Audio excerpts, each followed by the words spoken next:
This was the story of Dr. Jekyll and Mr. Hyde, a Ponzi scheme hidden inside a legitimate business. Welcome to Watch Mojo, and today we're exploring the infamous times people showcased respectable or well-meaning fronts to the public, only for their darker, more exploitative, and more terrible side to later emerge. Jonestown was supposed to be a paradise in the South American jungle. It was anything but. Hannah Ingram Moore. During the 2020 COVID-19 pandemic, Captain Sir Tom Moore captured the hearts of the UK. With his 100th birthday nearing, he decided to do 100 laps of his garden to raise money for the NHS. Moore made over £30 million. Who would ever thought that something like this would happen from a little family joke for... During this time, his family, headed by daughter Hannah Ingram Moore, created the Captain Tom Foundation to raise money for charities specializing in supporting older people. However, it soon began to go wrong as Ingram Moore was seemingly using its funds for her own endeavors. That included building a spa on her property and paying her own company for services for the foundation. Our accounts are there to be seen, but we're not hiding anything. There's nothing wrong. We haven't made any false action.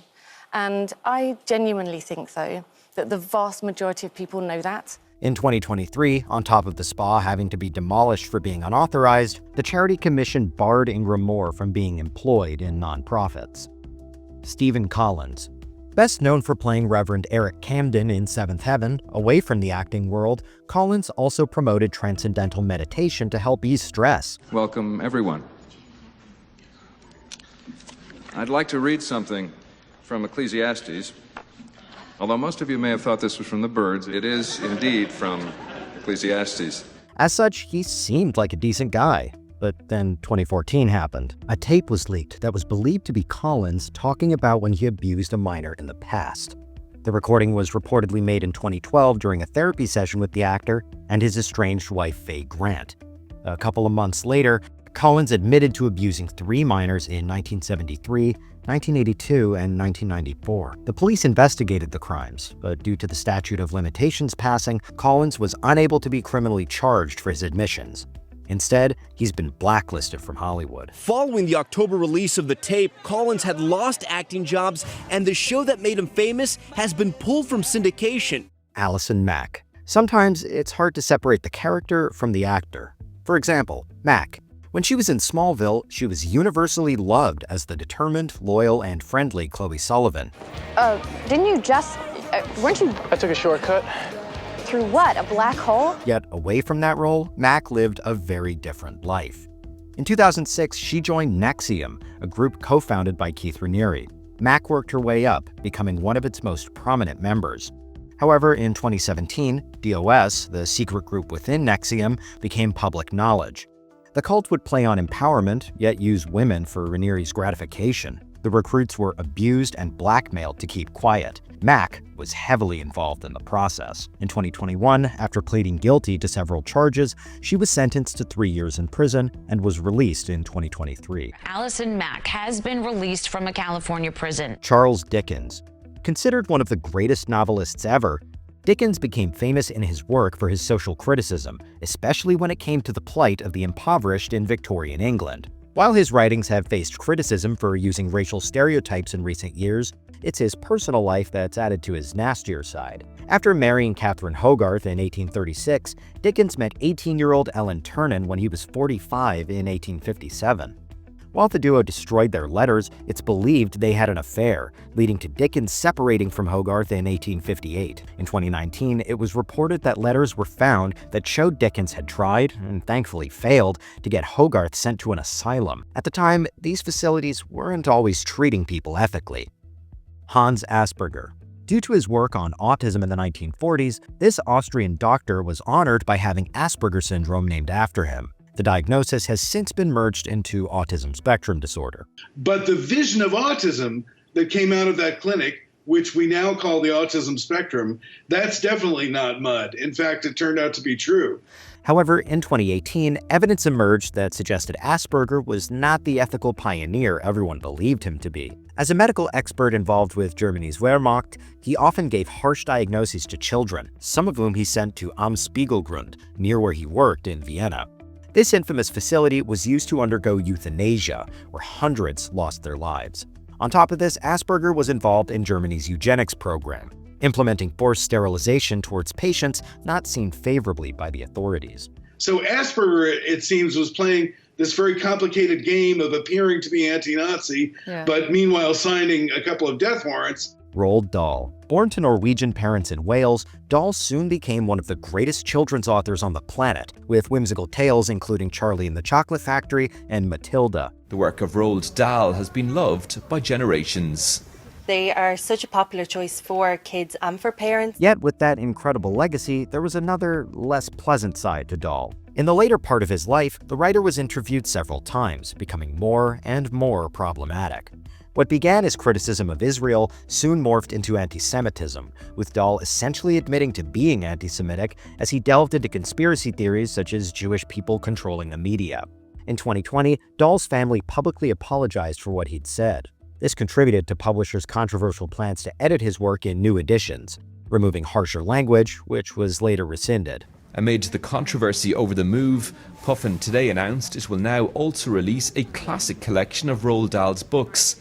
They will sit alongside the modern versions to allow readers to make their own choice. Christopher Lee Watts. In 2018, after a friend realized that pregnant Shannon Watts had missed her obstetrics and gynecology appointment and wasn't home with their 2 children in Frederick, Colorado, she contacted Shannon's husband, Christopher, who was at work. I just want them back. I just want them to come back. The police soon investigated to find the missing trio, as Christopher did news interviews pleading for their return. However, the concerned family man was all an act. The investigation found that Christopher, who was allegedly having an affair, had murdered his wife and children, which he later confessed to. After accepting a plea deal to avoid execution, Christopher was sentenced to 5 life sentences without the possibility of parole. Perhaps the most chilling part of the story is that everyone who knew Chris never saw this coming. Thomas Jefferson. As a founding father and the 3rd president of the U.S., Jefferson is a vital component in American history. Yet, while he and other founding fathers have a perception of standing up for what's right, Jefferson's personal life didn't follow that. When Jefferson drafted the Declaration of Independence in 1776 and declared, "All men are created equal," the founder's vision did not include 1/5 of the population who were enslaved. Following in his family footsteps, he owned a plantation that featured 600 slaves throughout his lifetime, one of whom was Sally Hemings, whose father was Jefferson's father-in-law. After his wife Martha passed away in 1782, 5 years later, Jefferson took the young Hemings to Paris, France. There, he fathered a child with her and continued back at the Virginia plantation, which modern DNA evidence supports. In 2000, Monticello published a report on DNA and other evidence of Jefferson's paternity of Hemings' 6 children, 4 of whom survived to adulthood. Hemings, even after Jefferson's death, was never officially freed. Jared Fogle. After rising to fame by losing 245 pounds through a diet featuring Subway products, Fogle was soon hired by the company as a spokesperson, regularly talking about the health benefits and his experience. Then I found Subway restaurants, and I realized I could enjoy lots of great tasting food without lots of fat. This was a massive success for Subway, as its revenue tripled from 1998 to 2011. He even created his own nonprofit, the Jared Foundation, to raise awareness about childhood obesity. However, all that goodwill fell apart in 2015. After 8 years of being on the FBI's radar, Fogle's house was raided, where they found explicit child material. It got worse when text messages from Fogle admitting to the crimes were discovered. As part of a plea deal, the former face of Subway pleaded guilty and was sentenced to 15 years and 8 months in prison. Jared Fogle expects to go to prison. He will do his time. He expects to get well. He expects to continue to make amends to those people whose lives he has affected. Rolf Harris. A painter, a musician, an actor, and a presenter, Harris could do it all. A national treasure who became a national disgrace. Born in Australia, the entertainer established his name in the UK and dominated television for decades, even painting a portrait of Queen Elizabeth II. In addition to promoting animal welfare through his hosting of Animal Hospital, he also fronted the 1985 educational film Kids Can Say No, where he advised children on how to face situations of abuse. In the fallout of Jimmy Savile, Harris was found to have abused minors and teenagers and possessed explicit material. In 2014, after being found guilty on 12 counts, Harris was sentenced to 5 years and 9 months in prison. He was released in 2017 before passing away in 2023. News of his death had been kept quiet. There had been reports that he had been extremely unwell for the weeks leading up to this, but we've now learned that he died on May 10, almost 2 weeks ago. Lou Pearlman.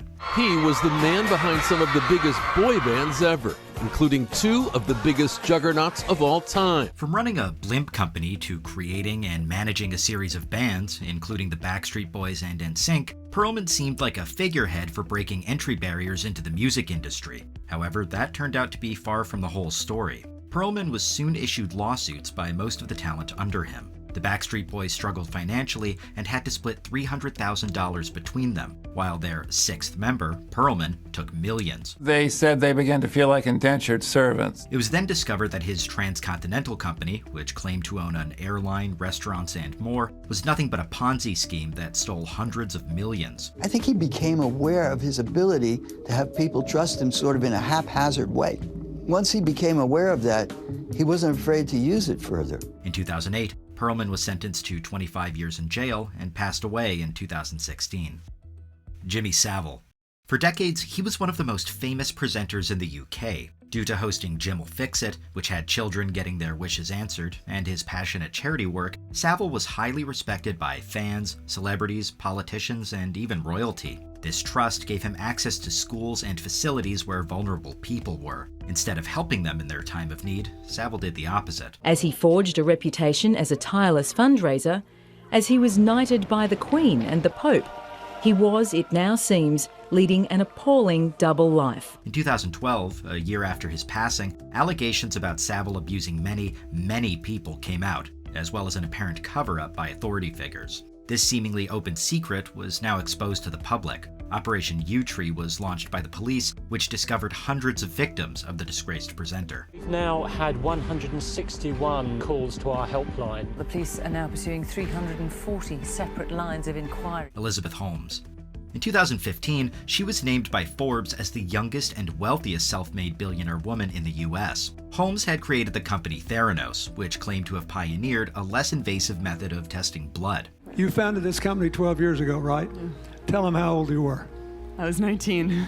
The college dropout was everywhere, and her passionate support of getting women into STEM occupations boosted her positive profile further. Shortly after the Forbes announcement, allegations about Theranos' methods were exposed. The biggest problem was going live with blood tests that didn't work or that worked only part of the time. The group was accused of employing devices used by other companies for testing, as the accuracy of their Edison machine was questioned. Theranos had raised millions on the misinformation that their device was revolutionary. In 2023, Holmes was sentenced to more than 11 years in jail and was fined $452 million for fraud. Today, she entered the minimum security federal women's prison camp located in Bryan, Texas, leaving behind 2 children, the youngest just 3 months. Pablo Picasso. He was a genius, and I rarely use that term, but he was also a total bastard. When an artist becomes as legendary as Picasso, many assume that they were a good person. On the surface, the Cubist movement co-founder seemed to fit the bill. Some who knew Picasso described him as a saint. However, others have far less complimentary descriptions. An artistic genius who revolutionized modern art, Picasso has also been described as violent, jealous, perverse, and destructive. Even his granddaughter, Marina Picasso, said that once he'd got what he wanted from women, he'd throw them away. Many partners and muses in Picasso's life have spoken about the abuse they sustained at his hands. One of his partners, François Gillot, wrote a book in 1964, Vivre avec Picasso, which described him really like a monster. This included burning a cigarette on an ex's face in a jealous rage, having a relationship with a minor, and having affairs. His legacy now includes causing several partners and family members to suffer from mental health issues. Thomas Edison. With his name attached to over 1,000 patents in the US, Edison is considered one of the most prolific inventors and someone who helped modernize the world. He even started the first industrial research laboratory. But Edison seemingly took credit for work that may rightfully have been done by others. I'm Thomas Edison. I invented the light bulb. What's it do? He also unsuccessfully sued black inventor Granville Woods for developing the induction telegraph, which Edison claimed he'd made. During the War of the Currents, Edison, who supported direct current, supported tests to electrocute animals with alternating current to show its dangers. This evil fascination led to his film studio recording the electrocution of Topsy the elephant in 1903 so Edison could show the clip on his kinetoscopes. To executing animals, Edison promoted the idea of an AC-powered electric chair to provoke fear about the dangers of Tesla's AC current. Bill Cosby. After playing Cliff Huxtable on The Cosby Show, he was labeled America's dad, and everyone respected him. Dad, I have something to tell you. Is it important? Yes, Dad. How important is it? An 8. Is it a child's 8 or an adult's 8? This, on top of his other comedy work, secured Cosby's place as one of the greatest comedians in the US. Then, 2014 happened. After years of rumors and allegations, Hannibal Buress publicly called Cosby out for assault during a stand-up set. This led to a domino effect, as many women began coming out with allegations of abuse they'd sustained from Cosby, destroying his wholesome persona. In 2018, he was found guilty and sentenced to 3 to 10 years. In 2021, Cosby's conviction was overturned and he was released. Just hours after the court's ruling, Cosby coming before cameras outside of his home, celebrating his release after serving more than 2 years of a 3 to 10 year prison sentence. Regardless, his reputation is in tatters as he continues fighting further legal battles. I was really shocked. Disappointed. What does it say about the American justice system? That it's flawed? P.T. Barnum. It's everything you ever want. It's everything you ever need. And it's here right in front of you. This is where you want to be. Back in the day, Barnum was admired by many. Beyond his entertainment work, he was a key figure in Connecticut politics, helping to transform the city of Bridgeport during a stint as mayor. While on the board of trustees at Tufts University, Barnum gave the facility a lot of money, resulting in the creation of the Barnum Museum of Natural History. When he passed in 1891, obituaries heavily focused on his philanthropic endeavors. While his entertainment empire did give work to those dismissed by society, he's also been accused of exploiting them, especially if they were black, and mistreating animals. Barnum would often present people from non-white ethnic backgrounds as living curiosities, promoting racial othering in his museum. In a similar vein, he presented a black man named William Henry Johnson as a creature known as the What Is It? After his wife passed away, Barnum controversially married Nancy Fish, the daughter of his close friend, who was 40 years younger. Looking back now through a modern-day lens, the magic and spectacle that P.T. Barnum created would rather be seen as xenophobic, cruel to animals, racist, and hateful. Harold Shipman. Harold Shipman killed more people than anyone else in British peacetime history. He was convicted of 15 murders, but those were just the tip of the iceberg. This doctor was so respected that in the early 80s, World in Action interviewed him on his thoughts about how the mentally ill should be treated in society. For nearly 3 decades, the general practitioner was well liked in his communities, so much so that many of Shipman's patients included him in their wills, even removing their family members for him. However, the authorities got suspicious due to the large number of patients dying in his care. In 2000, after finding evidence of will forgery and that he'd been administering fatal doses of diamorphine, Dr. Death was sentenced to life. This is not a man who's hiding in the woodshed with an axe in his hand. This is a man who is pretending to be helpful and consoling and compassionate. He took his own life in 2004. The Shipman inquiry investigation concluded in 2005 that the doctor killed 284 people. Remember that Dr. Shipman has always denied committing any murder whatsoever. It's always vehemently denied that. However, for everybody, so that he dies a convicted person. Bernie Madoff. Bernie Madoff's fraud was not a complex fraud. It involved simply taking people's money, telling them he was going to invest their money, and he never did. Many billionaires dabble in philanthropy, but Madoff took it to another level. After making his fortune from his own stock brokerage company and an asset management firm, he began working on the boards of several nonprofits and Yeshiva University. Madoff also donated cash to hospitals, foundations, theaters, and around $6 million to lymphoma research. He seemed like a good person. Then, in 2008, he was arrested after he confessed to his sons that his company was the largest Ponzi scheme in history, estimated at $65 billion. I just can't continue this charade any longer. And that's what caused me to acknowledge to my family. Not only did people lose their money due to Madoff, but so did charities. In 2009, Madoff was sentenced to 150 years in jail. He passed away in jail in 2021. It was another big lie. People believed it. Yep. They lost their futures as a result of it. Yep, Enormous and now impact. he's gone. Before we continue, be sure to subscribe to our channel and ring the bell to get notified about our latest videos. You have the option to be notified for occasional videos or all of them. If you're on your phone, make sure you go into your settings and switch on notifications. Jim Jones.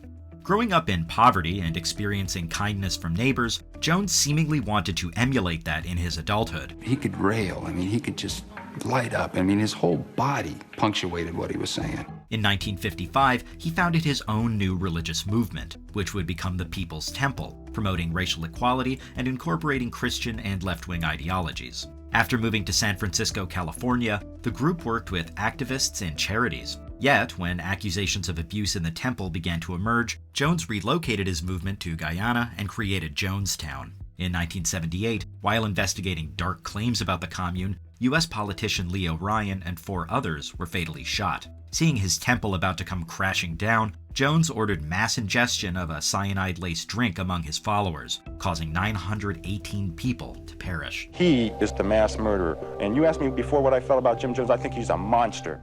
Are there any secretly horrible people we missed? Be sure to let us know in the comments. You've called Keith Raniere a master manipulator. How do you characterize Allison Mack's role? I'd say she was the most charismatic co-leader that anyone could ask for.